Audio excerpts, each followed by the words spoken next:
Update कर दें कि एलएनजेपी हॉस्पिटल पहुंच चुके हैं केंद्रीय गृह मंत्री अमित शाह। घटनास्थल पर इसके बाद जाएंगे वो। पूरी तरह से केंद्र सरकार सतर्क है। घायलों का जायजा लेने के लिए एलएनजेपी हॉस्पिटल पहुंचे केंद्रीय गृह मंत्री अमित शाह।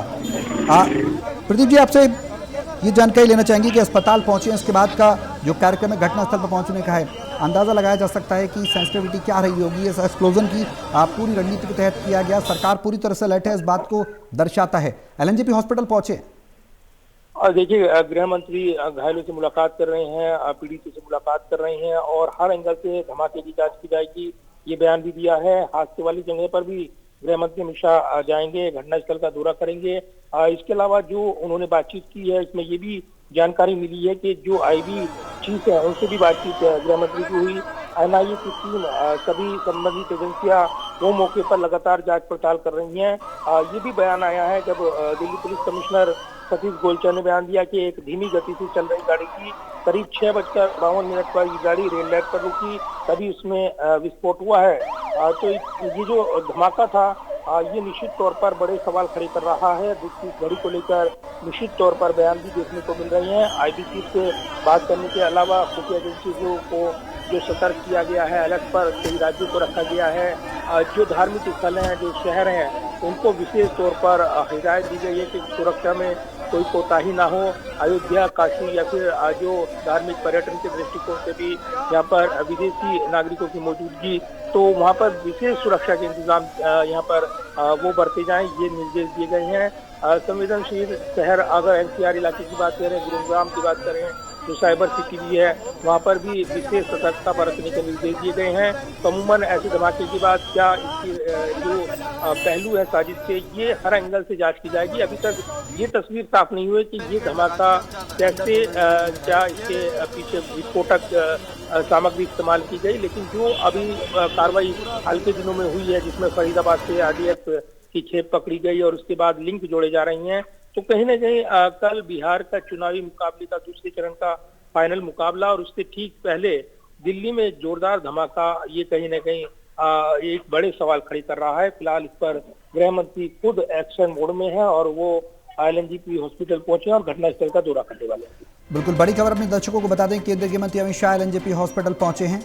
घायलों का हालचाल लेने के लिए। हमारे सहयोगी लगातार प्रदीप कुमार और विशाल सिंह लगातार बने हुए हैं हमारे साथ। पल पल की अपडेट हम आप तक पहुंचा रहे हैं, टोटल टीवी आप तक पहुंचा रहा है। घटनास्थल से किस तरह की स्थिति है, वहां पर पल पल की जानकारी, पल पल की नजर हम बनाए हुए हैं। तो घायलों से मिलने पहुंचे हैं केंद्रीय गृह मंत्री अमित शाह। आप इस घटनाक्रम की संवेदनशीलता का अंदाजा लगा सकते हैं कि जिस तरह से विस्फोट हुआ, उसके बाद लगातार सुरक्षा एजेंसियां एक्टिव मोड में आई हैं। हालांकि जहां धमाका हुआ वो बेहद ही हाई सिक्योरिटी जोन कहा जाता है, वो कई मामलों में सवाल भी खड़े करता है। सीसीटीवी से कवर्ड रहता है, 24/7 मॉनिटर किया जाता है। बावजूद इसके एक स्लो मूविंग कार आती है और वो रेड लाइट पर आती है और उसके बाद उसमें ब्लास्ट होता है।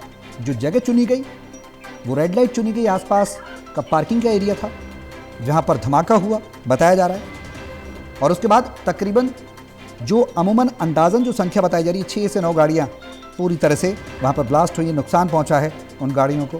हालांकि कुछ गाड़ियों में यह भी बताया जा रहा है कि लोग मौजूद थे, इस बात की पूरी तरह से पुष्टि नहीं हुई है, लेकिन जांच लगातार जारी है। प्रदीप हमारे साथ लगातार बने हुए हैं।